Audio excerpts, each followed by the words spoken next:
பரசுராமர் வந்து நிற்கிறார். நீங்கள் என்ன பண்ணீங்கன்னு கேட்டார்.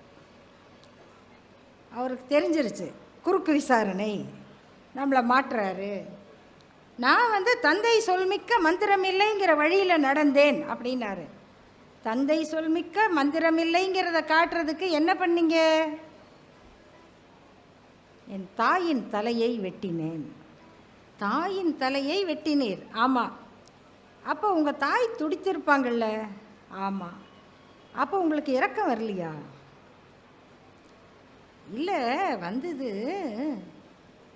ஆனாலும் தந்தை சொல் அப்படிங்கிறதுக்காக, அப்போ தந்தை சொல் மிக்க மந்திரம் இல்லைன்னு காட்டுறதுக்காக தாயின் மீது உங்களுக்கு இரக்கம் வரல.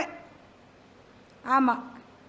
யமதர்மனை கேட்குறாரு, தாயை கொல்லும்போது இரக்கம் வராத இவருக்கு சொர்க்கம் கொடுத்துருக்கீங்க. ரைட், அடுத்த விட்னஸை கூப்பிடுங்க.